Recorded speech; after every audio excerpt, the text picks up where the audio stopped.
just start. Okay, sounds good.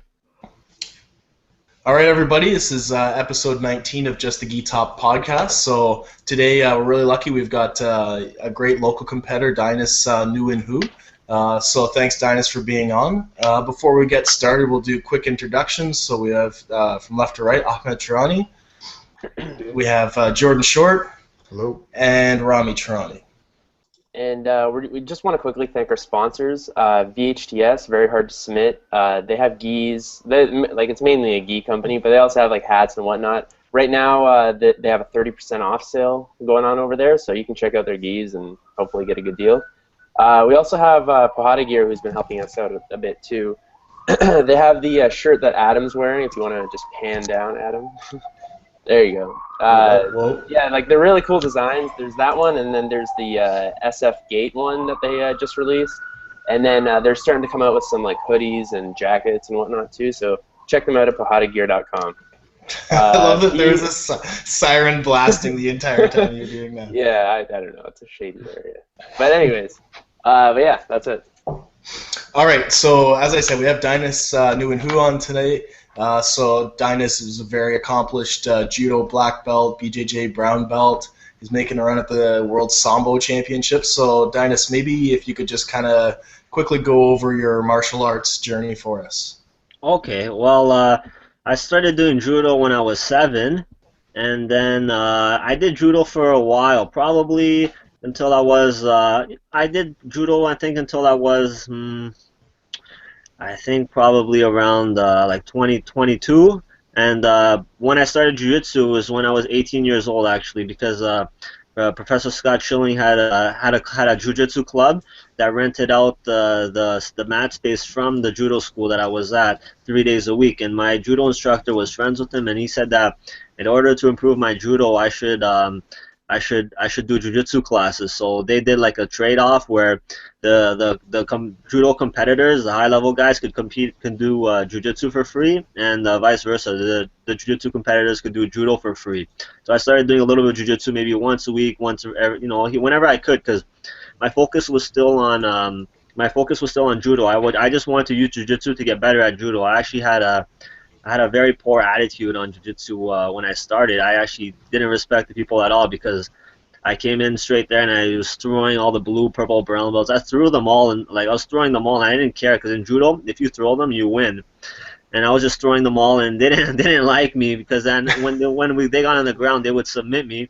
But I didn't really care, and in tournaments I would go. I started competing as a blue belt in the blue belt division right away, and I would always win, like the majority of the time. So I didn't have any respect for jiu-jitsu because I never really worked hard until I got the purple belt and stuff. And then once I got the purple belt, it started getting tough, and I remember losing a match to Ostap. I have it online. It was actually a close match, and he, a little guy like that beat me, and that really opened up my eyes. And then ever since then, I've been training hard, learning Spider Guard, all that little stuff, and then I really gained respect for jiu-jitsu. And then now I only do jiu-jitsu now. I've actually switched over for maybe 2 years now. I've switched over from judo, and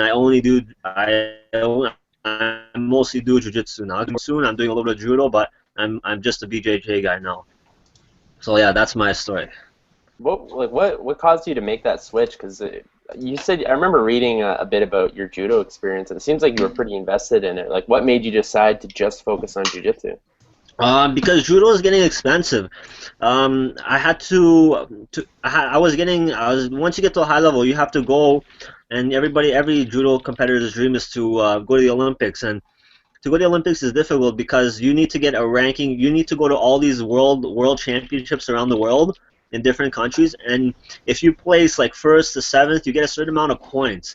And if you're top 16 in the world, then you're selected to go. Then you can go to the Olympics, right? But they only choose one per country. So if you have 2 guys in the top 16, they only choose the higher up guy, and then they'll choose number 17. And it was getting too expensive. I couldn't afford to go to all these competitions. There was a lot of money. It's like $2-3 grand, like every time. I don't have that kind of money, so there was a lot of a financial issue. And also, the Canadian national training team is in Montreal, and I didn't want to move to Montreal because I have a lot of stuff down here. I have work and things like that, like over here. So and also judo was taking its toll on my body too. Judo is very difficult. It's not an easy sport. You get thrown around a lot, man. It hurts. It sucks. When you get thrown, it hurts. It hurts a lot. And like you do that every single day, all the time. Some days I wake up and my back would be really, really sore, and I'm not getting thrown as much as other people in there, so I don't know how they would be taking it. So I decided, a lot of the guys that do it also, the older guys, they have problems. They have like tendonitis in their elbows, and they have a lot of issues and stuff, right? Like even my dad, like he hurt his knee and stuff. He used to do judo when he was younger. He did judo his whole life. That's how I got into it, and I don't want to be like that. I think I value my health much more than winning some like a gold medal at the Olympics. So jiu-jitsu was much gentler much more gentle on the body, and it was pretty fun too. So I just transitioned over to that, and now it's been maybe 2 years, right? But that's the story of that. Well, you said you do. It's been 2 years now since you've actually trained judo. Would you say? Yeah. 2 years. So, like I've seen you compete many times. You never pull guard. So how do you keep your? It seems like the only time you train your judo is in tournaments. Do you? You know what? I actually pull guard. I pulled guard a few times in tournaments now. I've pulled guard against a few guys, just to switch it up a little bit. I practice a lot of guard. Dan Hale has shown me a lot of cool stuff because he's a guy who's 150 pounds soaking wet, and he kicks my ass every time I roll with him. He's just a purple belt, and he beats me up. So he's doing something right. So I started learning. I started going to a lot of his classes and picking up a lot of stuff from him, and it's all spider guard, all that new new game. So I really appreciate that game. For the judo portion of it, you never forget the judo that you do because I've repped throws like thousands of times. Like that's you just rep, drill, especially at a high level. So my body never forgets that throws, and I'm still thinking about judo even though I'm in jiu-jitsu. I still think about the throws, and I'm still my judo's still getting better because I'm thinking about throws and combinations, and I try them on jiu-jitsu guys, but I'm not too worried about getting thrown by them, so I'm more relaxed, and I can really develop my judo more. Actually, believe it or not, my judo has gotten better since I started doing jiu-jitsu than it was before. I'm not as explosive and aggressive as you are, as I would be. That's judo match is a little bit different like that. How effective would you say judo is in jiu-jitsu competitions, considering like the different stances and whatnot? Like, how is your approach for judo in jiu-jitsu?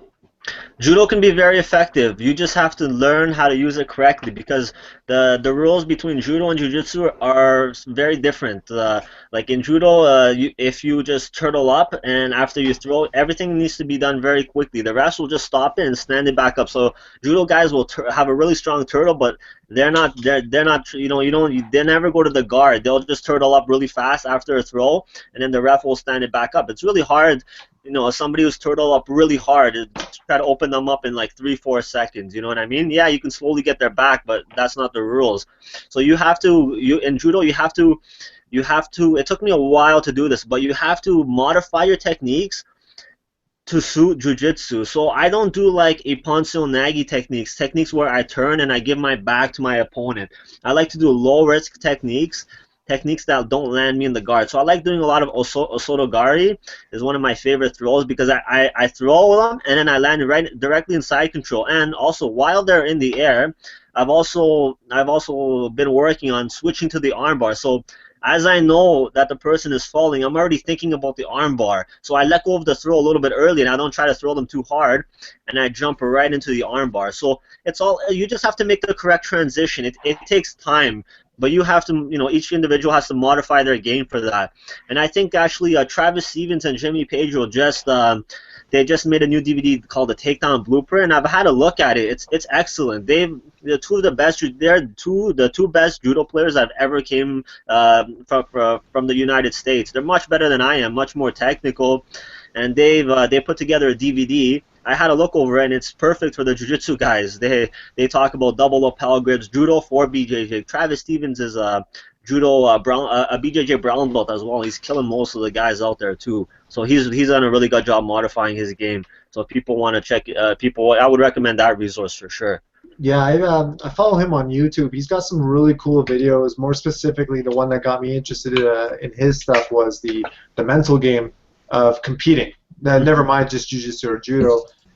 Just something I'm weak at is my mental game, and he's stone cold. Like you're right. Like at the he faced me out and almost took his back, and I think he still lost, but barely. You know what I mean? Like he's definitely a monster.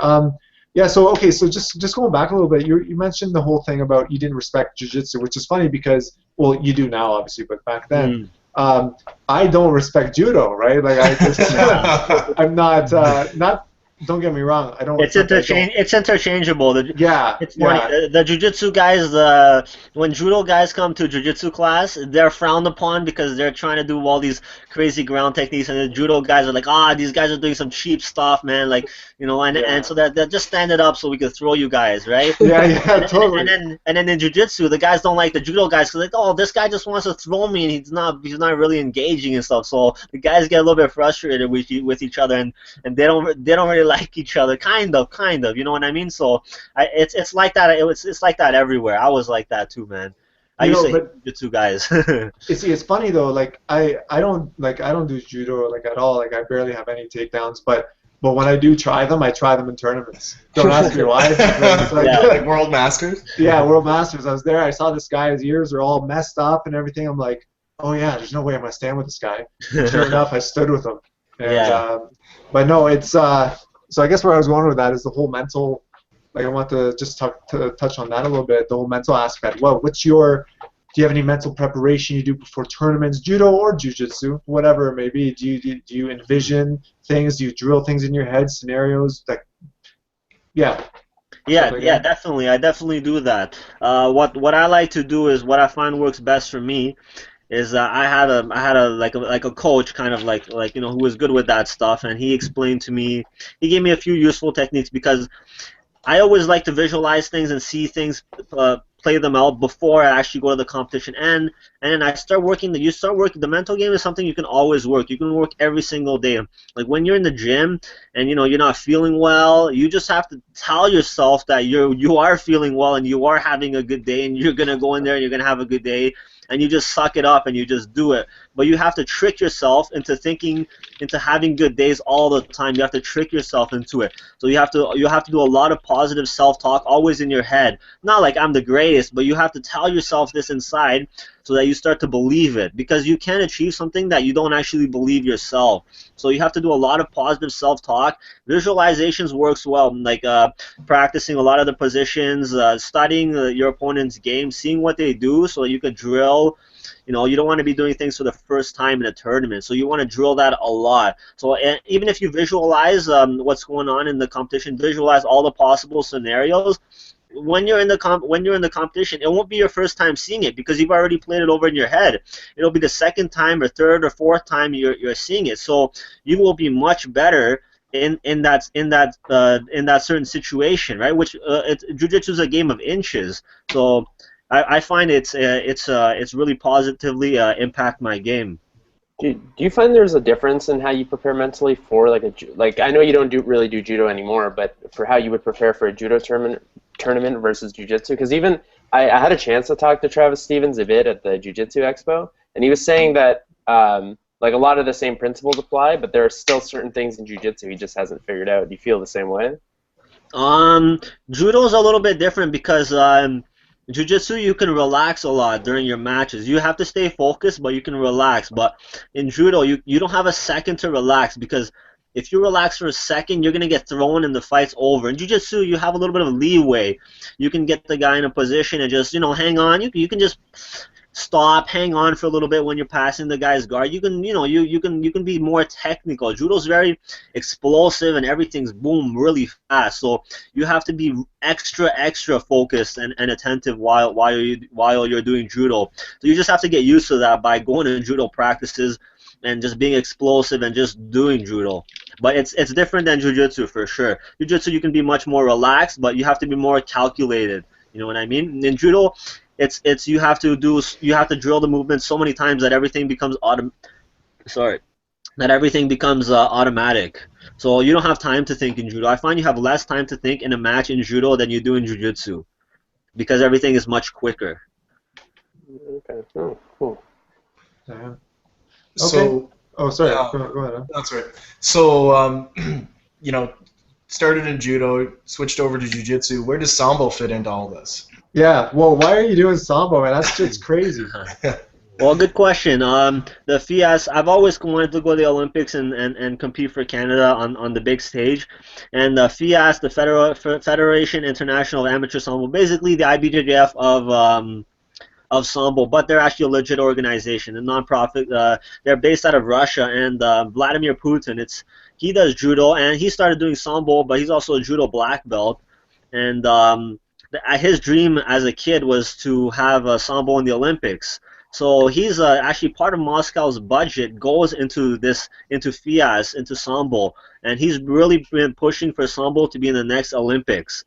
And because of that, he's giving money to all the countries, and he's really trying to develop Sambo in all the countries around the world. And it's giving me an opportunity to go and compete. Sambo is basically it's judo, but they haven't changed judo. They've ruined judo in the last little while. They changed the rules. You can't grab the legs. You can't do this. You can't do that. They're trying to make it more exciting and less like wrestling, but they've taken away a lot of the fundamental techniques of judo. But in Sambo, you can do all of that stuff.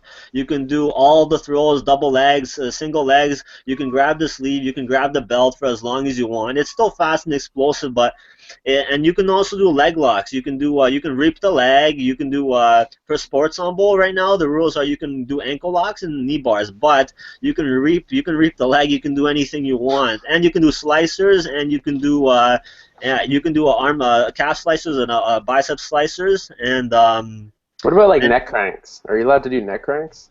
I don't think so. You can't do spine locks, and you can't do twister spine locks, and that you can't do wrist locks either, or spine, and no chokes in sports Sambo. You can't do chokes. That's In crazy. combat Sambo, like the one that Fedor did, they have at the championships they have sports Sambo and combat Sambo. Combat Sambo, you can do everything. You can do heel hooks, kicks, toe holds. You can punch the guy. You can kick him. You can do any. It's a fight. It's basically a real fight. It's Yeah, it's you pretty do much with the gi on, of course. yeah, with the gi. So what made you want to do that? Like, what got you interested to say that you wanted to do the Sambo World Championships? Yeah, especially Well- just to follow up on that, especially with so many tournaments that you can maybe go to, for example, Worlds, Pan Ams, all that kind of stuff. Like, why? That's a good question. Because I like Sambo because it's judo, but they didn't take out all the rules, and I think judo is a little bit more exciting. I think we lost him for a Yeah, sec. you cut out for me. Uh-oh. Hopefully he'll come back. Okay. This does never happen. I swear this has never happened before. I have Okay. to say my favorite thing about Sambo is probably that it's just the gi top. Okay, well. Organizations because Oh, of the politics. Yeah, Dainis, sorry. We missed probably the last minute you said because you blacked out, like you were Okay. frozen. maybe Yeah. we Sorry. are. So, No worries. why do you So like where were we? Sambo? Yeah.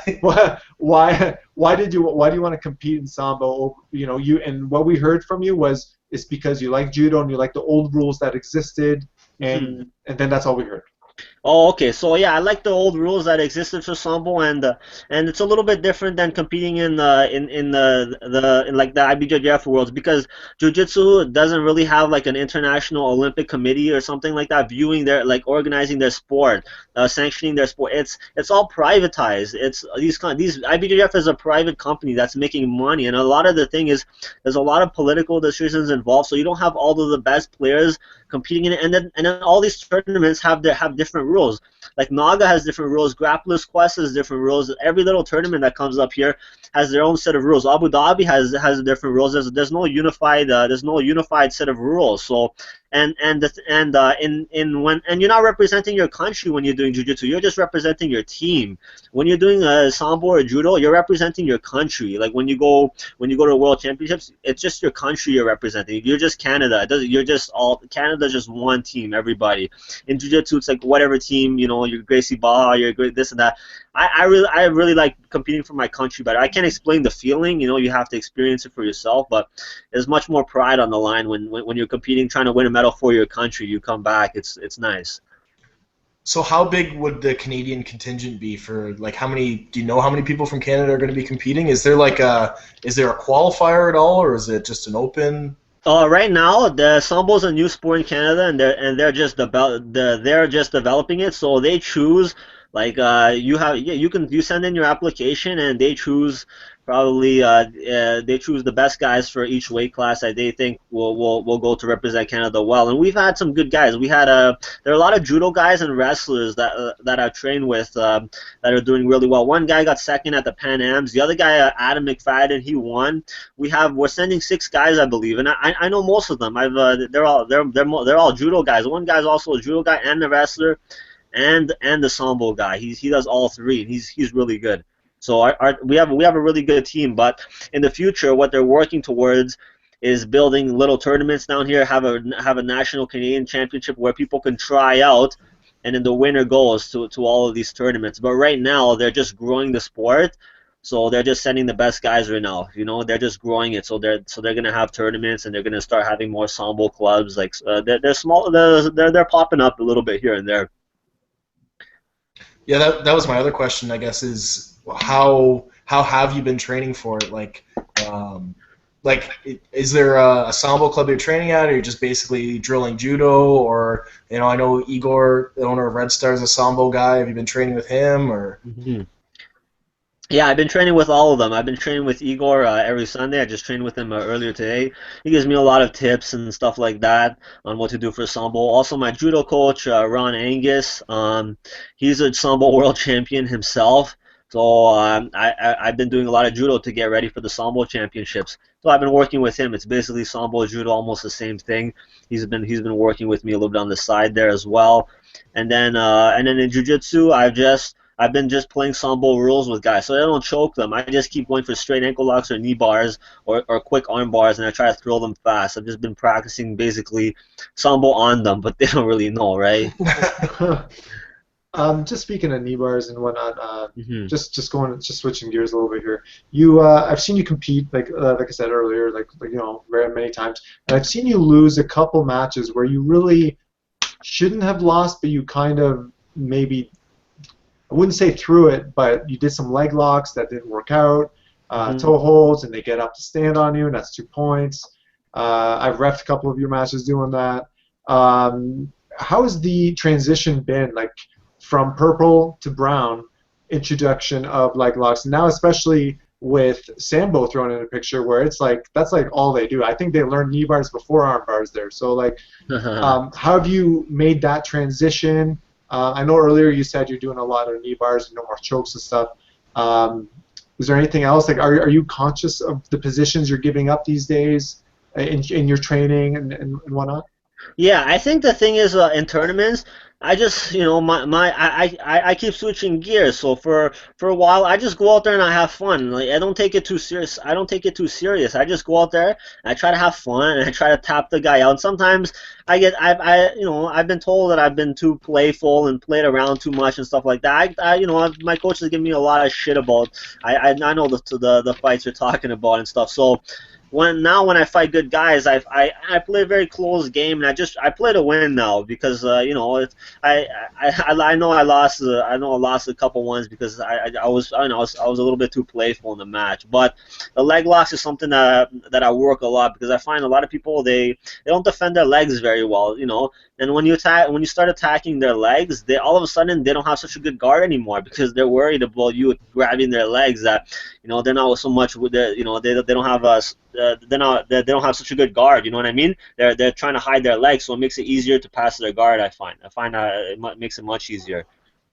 Do you find that from school to school, I don't know how many different places you may be trained at, but that schools aren't teaching leg locks and things as much as maybe they should be? I mean, does that have something to do with the IBJJF rules and that you're not allowed to use them until you're brown belt? Mm-hmm. What do you think?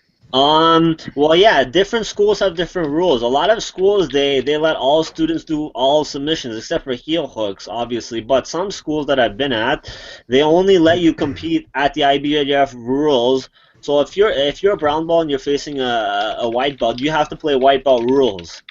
So you got to play the IBJJF rules for white belt and stuff. And I think you should be practicing all submissions, because what happens when you're a purple belt and you go straight to brown belt, and you never practiced a toe hold before in your life, and a guy grabs one on you, you're not going to get the feel on how to defend, and or even how to do one yourself. So I think it's important to start practicing all of these submissions. Like probably when I think maybe blue belt's fair to start telling people about ankle locks, and you know what I mean, and toe holds and all that. And then white belt, you can focus on all the basics: arm bars, chokes, basic sweeps, you know what I mean, basic positioning. But there is a big difference in the club rules. Like everybody has their own rules. But my favorite, what I would recommend is what I just said. Blue belt and up. You can do all submissions and stuff. There's no heel hooks and stuff. But heel hooks should be used too. It's heel hooks is self-defense. People should learn how to defend that too. But you should just put them on and just let go of it right away. You shouldn't be like cranking them or anything, right? Just get in the position and just let go. I train with a lot of MMA guys. My friends do jiu-jitsu. They do MMA matches, and they just put the positions on and then they let go and stuff, and it's all good. Nobody gets hurt, right? You don't try to crank it or anything.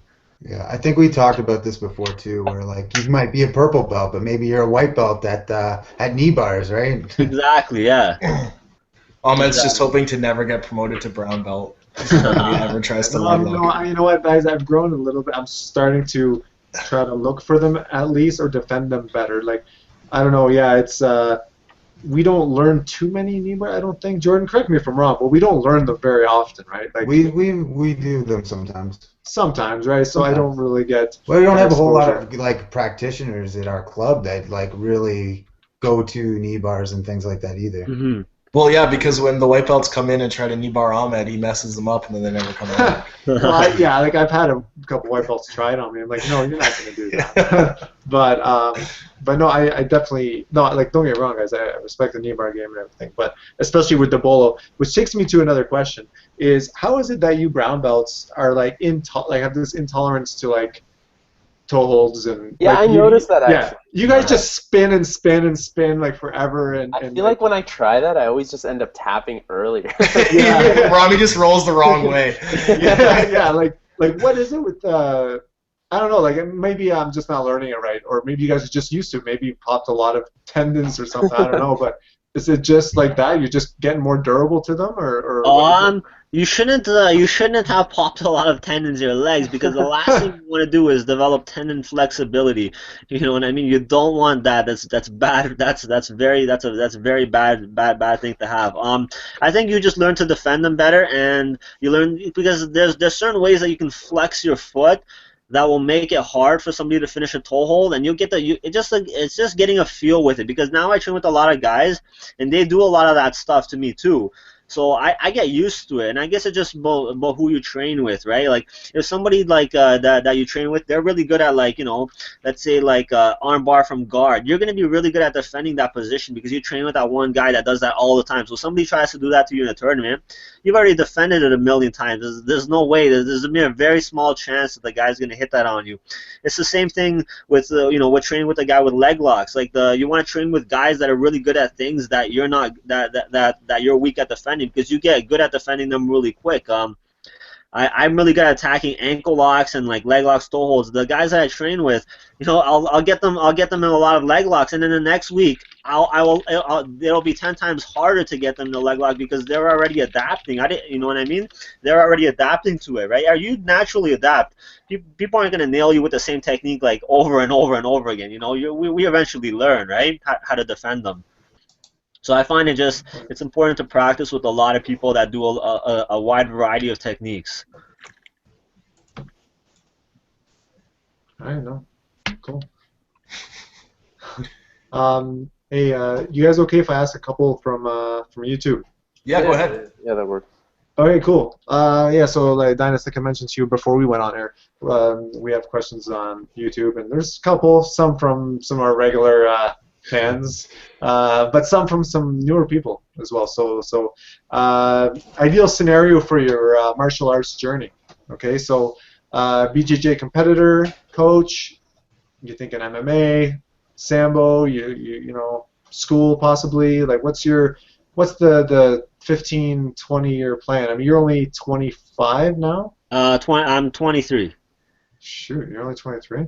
All right, well, you're 23. So, yeah, let's say, what's your next 17-year plan? Take you up to 40. Well, right now I'd like to keep competing, and I like to win some gold medals for Canada at the Sambo World Championships. That's first things first. That's pretty new. That's in a week or so, and I'm gonna go to all the big Sambo competitions because I like, fighting for your country is a big thing for me. I think I really enjoy it. It's something I really want to do. I also want to do. Last year I went to the Pan Ams, my first big IBJJF tournament. I almost placed. I mean, I won my first two matches against two really good guys. They all went down to an advantage in the last 10 seconds of the match, and then I lost one. If I had won the third one, my last match, I would have been in the semifinals. I would have got at least a bronze medal. But it was a great learning experience. I want to go to Worlds and Pan Ams this year. I'll probably go to Worlds because it's a little bit expensive, and I want to win that as well. I want to win that as a brown belt, and then probably I want to open up my own school eventually down the road, maybe 5, 10 years, or start teaching somewhere with one of my friends. Maybe teach 1 or 2 classes a week somewhere.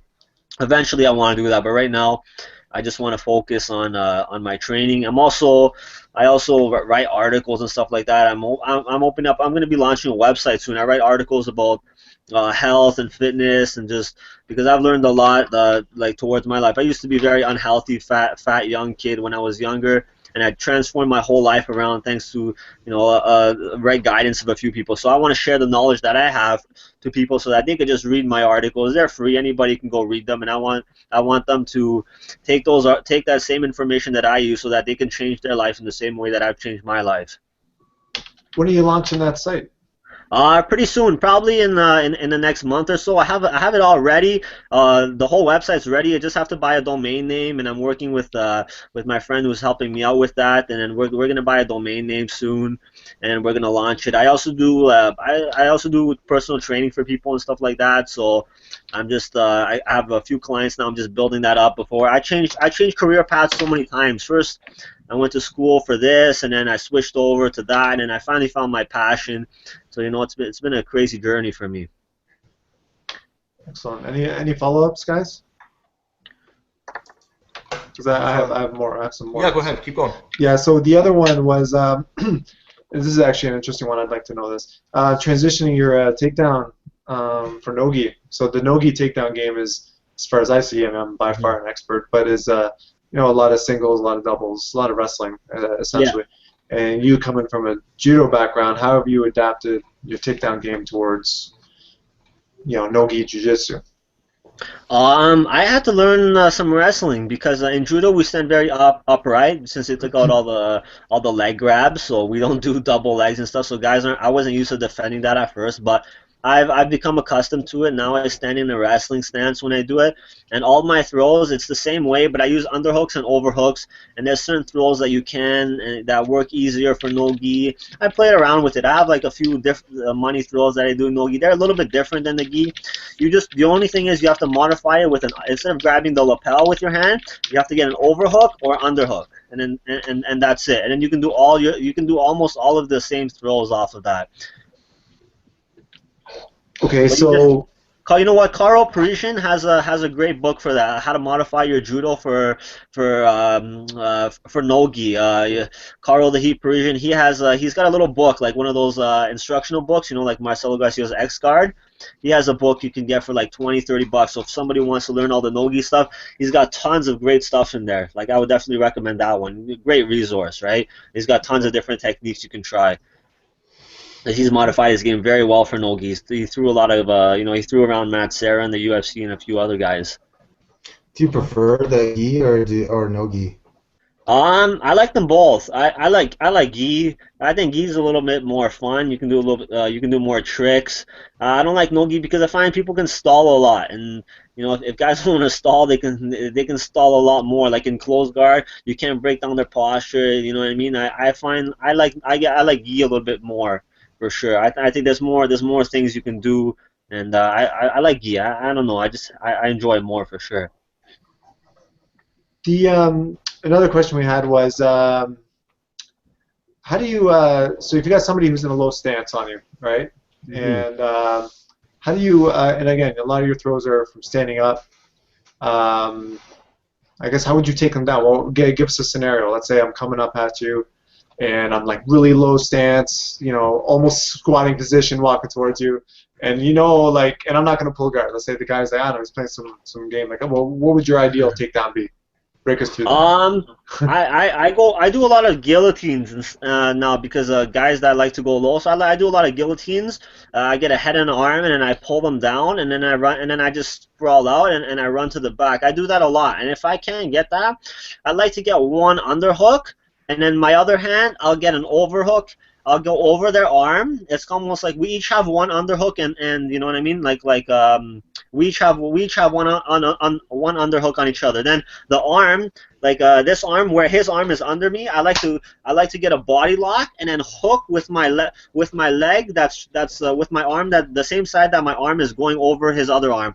I know it sounds a little bit weird, but it's probably hard to picture that. I actually have a highlight reel soon. I've done this throw a lot, so you guys will get to see it. It's that's one of my favorite throws that I do no gi. It's not really one. I never do that throw in gi either. Is it like an outside trip? Yeah, it's a kosoto gari. So I'm using my left leg to trip his right foot, and I'm going on the outside for sure. Yeah. Oh, okay. When you get that highlight, make sure to send it over to us, and we'll post it on the Facebook page as well. Oh, okay, cool. Yeah, I'll let you guys know. I have all the footage ready. My sister has some more of my footage in Montreal on her computer, so I have to get that. I have a lot of footage. It's gonna be a pretty long one.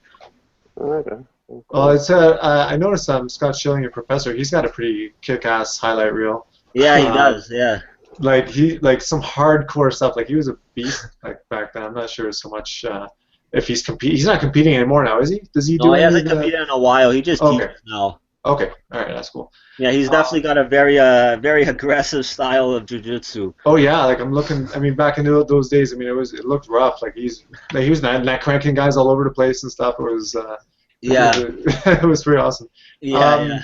So one thing, some of our people who listen, they don't know, but there's a lot of we do a lot of super fights in this area. So we have like. You know, Dainis, you've been a part of a lot of them and whatnot. So it's an opportunity for good guys to face off against each other who might not regularly face off in, say, a tournament scenario. Yeah. And oftentimes they give you maybe some compensation of some sort or whatnot. An acai bowl. Acai, yeah, whatever it may be. But I know, Dainis, you were part of the 5 grappling one. Yeah. And we had Lyra on, I don't know, maybe a month ago now. I can't remember. Not too long ago. And, you know, he really liked the experience. He said they flew him up. They put him up and, you know, in hotels and, you know, whatever. Treated him really nice and all that. Did you, like, can you share some of your experience with that as well? Like, what was it like? Like, were you know what I mean? Like, tell us about it. Like, did I get paid or anything like that? Or is that what you guys are asking? Well, you can answer that if you want, but I'm just saying, how was the experience? Like, I don't want to get too personal. Like the overall experience. It's cool. I'll give you guys the details for sure. Yeah.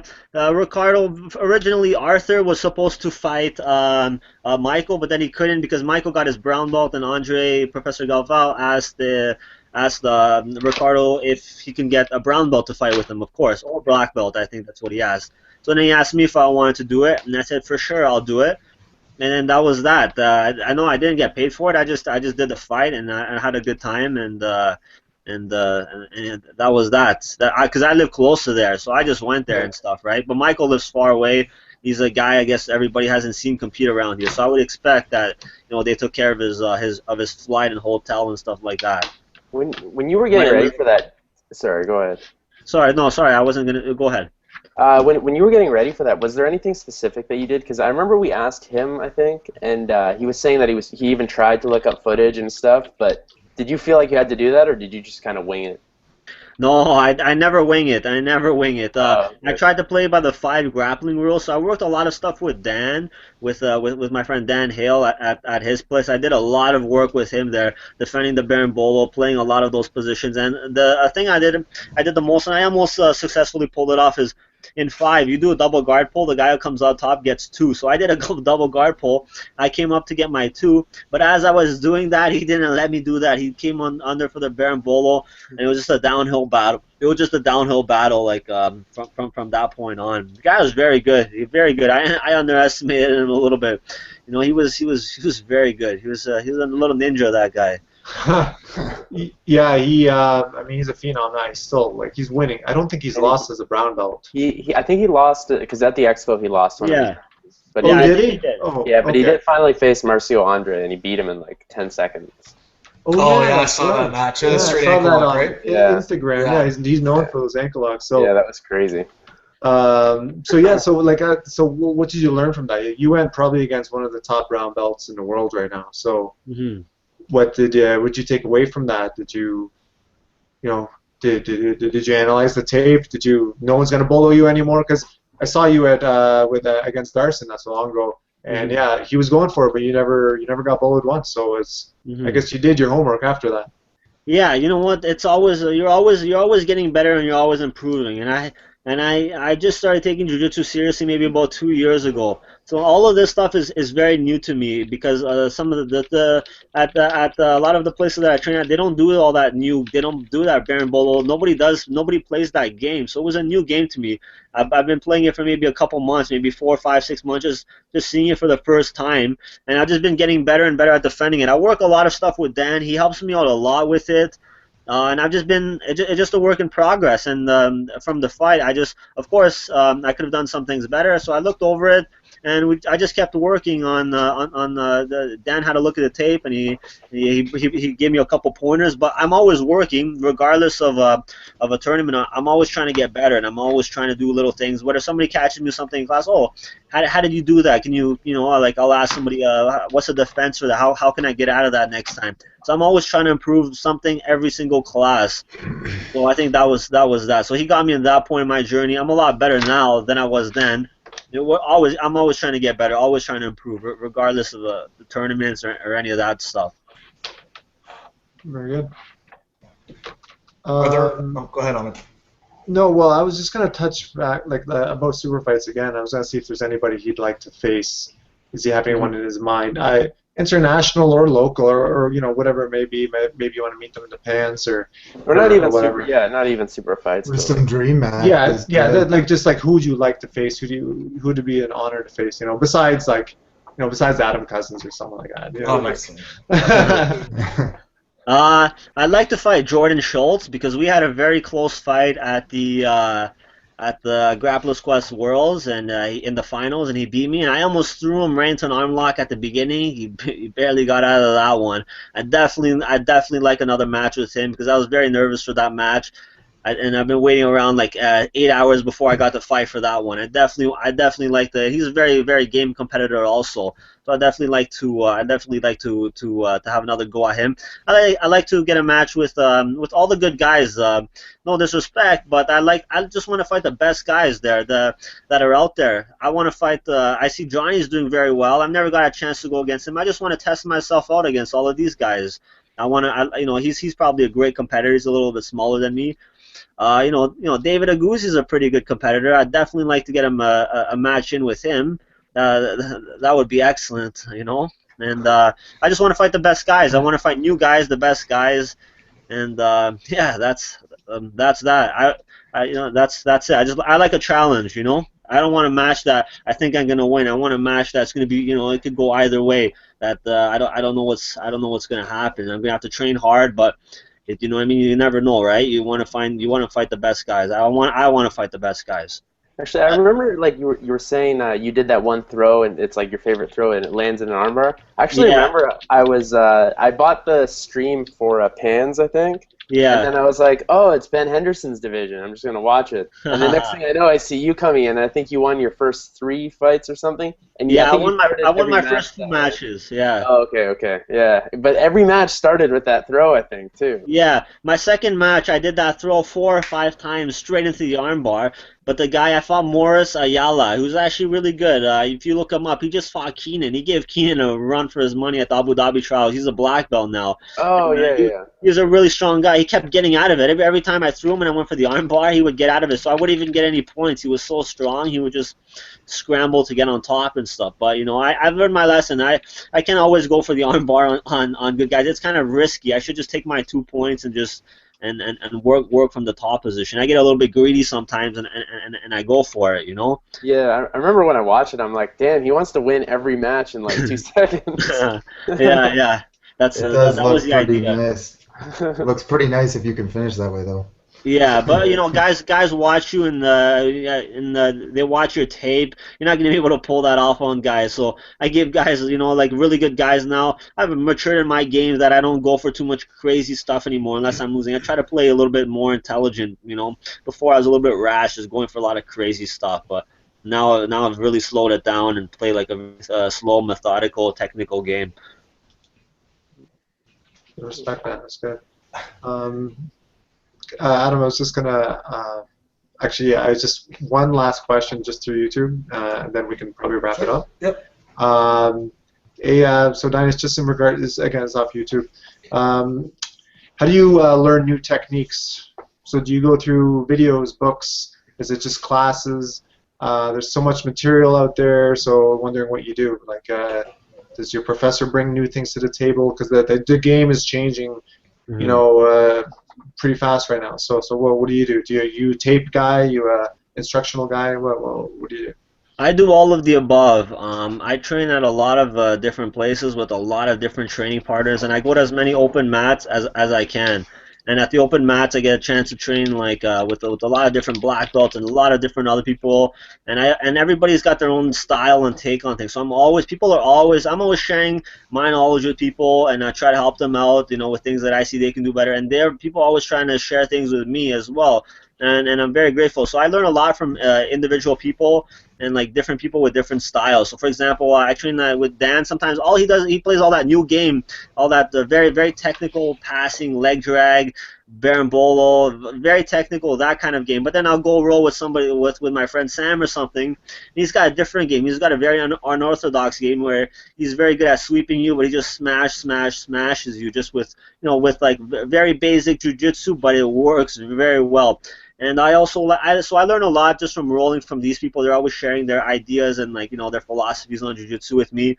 And I have a lot of instructional videos. I got the Ryan Hall instructional videos. I get a lot of those and I share. And then we have there's a group of us and we all take turns buying one and we share them with each other. I like looking at books also, and I like looking at YouTube. I watch a lot of YouTube videos, so I do all of that. I find it very cool, like that there's so many new stuff coming out. There's so many different variations for this and that. So I'm always trying to try out something new, but I get caught up sometimes because there's so many new things. I want to try out so many things that I have to just focus just one thing at a time and then implement that into my game and then move forward. I actually find that happens to me too. I'll be like, I'll be looking at video and I'm like, oh, that move's really cool. Oh, that one is too. And by the end of the match, I have like 10 moves I want to try, and then I go try them. Nothing works, and then I don't get away. Yeah, you know what? There's a great quote for this. It's like I think Bruce Lee or somebody said this. Don't fear the guy that does 10,000 technique one time. Fear the guy that does one technique 10,000 times, and that's very true, right? Because you want to drill something before you're able to do it. Yeah, for sure. That's excellent.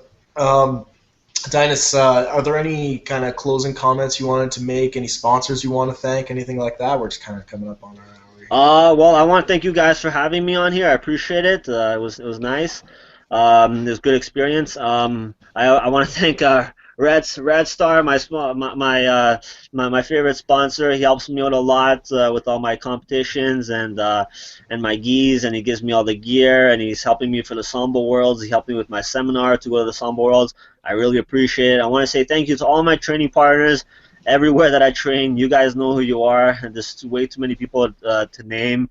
I really appreciate it. I really appreciate everything you guys do. Thank you to you guys, for making a cool podcast and just helping jiu-jitsu grow in the Ontario community. We have a really great community, and it's nice to have like more people doing more things. People involved down here. It's really nice. And I'm sure I'm missing people. Thank you to all my professors, my teachers, everybody that's helping me out. And yeah, that's about it. It's amazing, man. No, thanks for coming on. Thank you guys. I appreciate it. Yeah, you totally answered all the questions bang on and everything, and no, that was great. So I guess that's it. I think that's a wrap, guys. Yeah. Okay, cool. All right, yeah, so that's it for episode 19 of Just the Gi Top podcast. We'll have it up on the site in a few days. Again, thank you very much to Dainis for coming on. Good luck at the World Sambo Championships. So we'll be excited to see how that goes, and we'll see you at their competitions. Yeah, will do. Thank you very much for having me, guys. You guys have a good evening. All right, thanks, Dainis. You too. Okay, bye. Bye-bye.